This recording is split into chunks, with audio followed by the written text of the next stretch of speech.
అదే పరిస్థితి, ఇంటర్మీడియట్ విద్యార్థులు అదే పరిస్థితి. ఏ విద్యార్థి చూసినా వాళ్ళు కనీసం సర్టిఫికేట్ తీసుకొని పై చదువులకు పోలేకపోతున్నారు, కనీసం వాళ్ళు చిన్న తరహా ఉద్యోగాలు చేసుకోలేకపోతున్నారు. పేద ప్రజల నడ్డి విరుస్తున్నారు. పేద ప్రజలు నిజంగా అమ్మా నాన్నలు కాయా కష్టం చేసి కూలి నాలి చేసి వాళ్ళు రాత్రి 3 గంటలకు లేచి 11 గంటలకు పడుకొని పిల్లలు చదివిస్తూ హైదరాబాద్ పంపిస్తే ఇక్కడ హాస్టల్ ఫీజులు కట్టలేక నరక యాతన అనుభవిస్తున్నటువంటి ఒక పిల్లలు 10-15 సంవత్సరాల నుండి చదువుతూ ఇక చేస్తాడు అని చెప్పి కళ్ళు కాయలు కాసే విధంగా అమ్మా నాన్నలు ఒత్తులేసుకొని చూస్తుంటే 30-40 సంవత్సరాలు వచ్చినా ఈ రోజు వాళ్ళు బ్రతకలేక పెళ్లి చేసుకోలేక అమ్మా నాన్నను సాకలేక నరకయాతన అనుభవిస్తున్నటువంటి ఒక పేద విద్యార్థుల గురించి వీళ్ళకు అవగాహన రాహిత్యంతో మాట్లాడుతున్నటువంటి ఒక ఈ సోదరులు అర్థం చేసుకోవాల్సినటువంటి ఒక అవసరం ఉన్నది.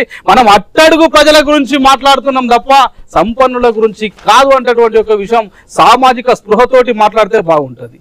నంబర్ 2 ఇంకొకటి ఏంటంటే బాయ్ సార్ వినండి, నువ్వు మాట్లాడే సార్ నేను డిస్టర్బ్ చేయలే, నువ్వు మాట్లాడి నేను డిస్టర్బ్ చేయలే. నేనేమంటున్నా తమ్ముడు, నువ్వు ఎక్కువ ఆవేశపడకు తమ్మి, నువ్వు ఎక్కువ ఆవేశపడకు. నేనేమంటా సబ్జెక్ట్ రా, నువ్వు ఆవేశపడ, నువ్వు నేను ప్రతి దానికి క్లారిటీ ఇస్తా. నేను దాని గురించే మాట్లాడమంటే దాని గురించే 40 నిమిషాలు చెప్తా. నేను దాని గురించే 40 నిమిషాలు చెప్తా. 15 లక్షల గురించి, దేశంలో జరుగుతున్నటువంటి ఒక ప్రతి అవినీతి గురించి చెప్తా. కాంగ్రెస్ చేసినటువంటి నింగి నుండి నేల వరకు చేసినటువంటి ప్రతి అవినీతి గురించి చెప్తా అంటున్నా.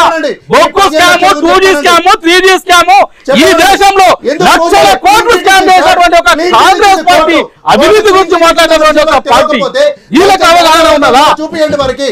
అరే రైతాంగానికి యూరియా అందించలేనటువంటి ఒక పార్టీ, రైతుల కనీస రుణమాఫీ అయినటువంటి ఒక పార్టీ, రైతు బందీ అయినటువంటి ఒక పార్టీ, 500 రూపాయల మద్దతు అయినటువంటి ఒక పార్టీ, కులం బంగారం అయినటువంటి ఒక పార్టీ, 2000 పింఛన్ అయినటువంటి ఒక పార్టీ, కనీసం ధరని రద్దు చేసి భూమాత తీసుకొచ్చి పేద ప్రజల భూముల సమస్యలు మరి అలా మీరు 2 సంవత్సరాలు అవుతుంది. మరి మీ అధికారాలు చేతికించుకోవడానికి ఏం మాట్లాడతారండి?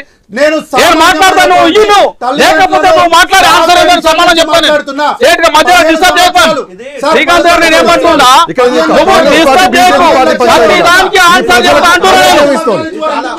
కేంద్రం ఇచ్చింది లేదు, రాష్ట్రం ఇచ్చేది లేదు. కేంద్రం ఇచ్చేది లేదు, రాష్ట్రం ఇచ్చేది లేదు.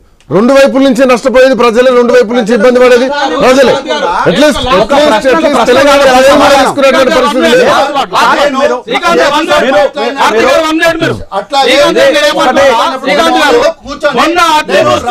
అతివృష్టి కారణం చేత మా మెదకులో వర్షాలు పడితే మా ఎమ్మెల్యే గారు ఇట్లా వచ్చి మైనంపల్లి రోహిత్ ఇట్లా వచ్చి అట్లా పోతాడండి.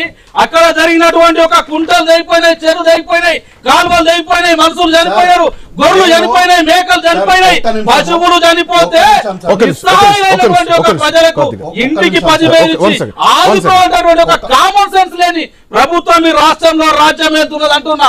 బట్టలు నానిపోయి ఎవరికి లేదు సార్, ఎవరికి లేదు. ప్రజల మీద బండి పోతే బండి అంటారు, కారు పోతే కారు అంటారు, నాలాల మనుషులు పడిపోతారు, నాలాల మనుషులు పడిపోతాను. ఒక్క నిమిషం సార్, ఏం ప్రభుత్వం అండి? ఒక్క నిమిషం సార్, నేను ఒక్క నిమిషము శేషు సార్ మాట్లాడినప్పుడు, వెంకటేష్ సార్ మాట్లాడినప్పుడు నేను ఓపికగా సావధానంగా రాసుకొని నా పాయింట్ ఏందో ప్రభుత్వ పరంగా నేను చెప్పాల్సింది ఏందో వారు వేసినటువంటి ప్రశ్నలకు నేను సమాధానం చెప్తుంటే, నేను హైడ్రా గురించి మొదలుపెట్టగానే దాదాపుగా నేను మాట్లాడిన దాంట్లో 3 మినిట్స్ని ఫాతిమా కాలేజ్ అని కిల్ చేసిన వాళ్ళు ఎవరు, మధ్యలో నాకు వచ్చిన వాళ్ళు ఎవరు, మీరు మరి నేను కూడా గిదే వాస్తవమా కాదని అడుగుతున్నా. నేను కూడా మీరు అన్నటువంటి సగటు పేదవాడి గురించే మాట్లాడుతున్నా, చంటి పిల్లల గురించే మాట్లాడుతున్నా. ఈ 15 లక్షలు ఏమైనా చెప్పండి, 11 సంవత్సరాలుగా అధికారాన్ని మొదలుపెడుతున్నారు కదా.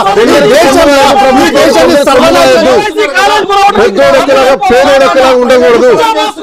ముఖ్యమంత్రి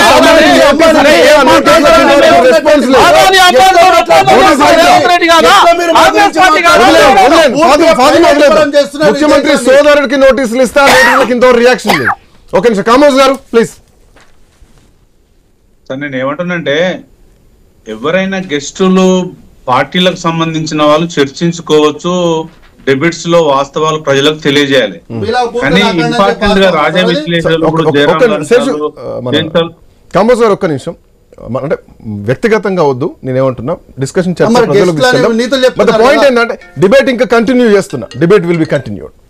కంపోజర్ ప్లీజ్. నేను ఏమంటున్నానంటే ఏ పార్టీ అయినా including BRS party, Congress, BRS, ఇక్కడ జరిగేది ఏంటంటే ఒక డెబిట్ పెట్టినప్పుడు ప్రజలకు వాస్తవాలు తెలియాలి, గవర్నమెంట్ కు ప్రజలకు అనుసంధానం, జర్నలిజం, డెబిట్స్ పనిచేస్తాయి. నేను ఏమంటున్నానంటే రాజకీయంగా నేను ఏదైనా విమర్శించవచ్చు, వాళ్ళు కౌంటర్ ఇవ్వచ్చు, కానీ రాజకీయ విశ్లేషకులు గౌరవంగా మాట్లాడుతున్నప్పుడు వాళ్ళు ఏం మాట్లాడుతున్నారు అనేది మనం గ్రహించాలి. ఇంకొకటి ఏంటంటే కాంగ్రెస్ పార్టీ పరిపాలించిన, బీజేపీ పరిపాలించిన, బీఆర్ఎస్ పరిపాలించిన, జయరాం లాంటి సార్లు, శేష్ సార్లు ప్రజల కోసం గొంతెత్తి మాట్లాడిన మాట వాస్తవాలు. కానీ నేను ఇంకొక మాట ఏం చెప్తున్నంటే కొంతమంది కుహానా మేధావులు వాస్తవాలు చెప్పకుండా దాస్తున్నారు, అది నేను దాన్ని ఖండిస్తున్నా. ఇంకొకటి ఏంటంటే ఇప్పుడు నేను మాట్లాడితే కార్తీక్ గారికి కోపం వస్తుంది.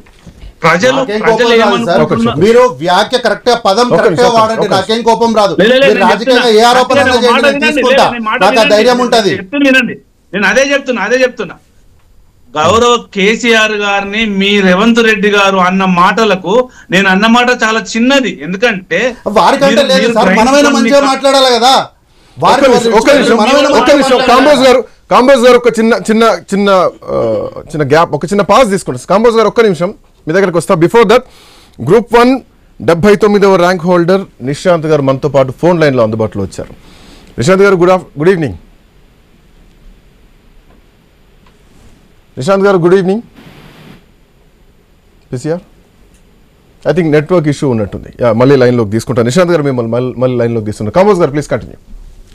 సార్ నేను ఏమంటున్నానంటే గత ప్రభుత్వంలో చేసిన వైఫల్యాలను కప్పిపుచ్చుకోవడం కోసమే కాంగ్రెస్ పార్టీ పరిపాలిస్తున్నదా?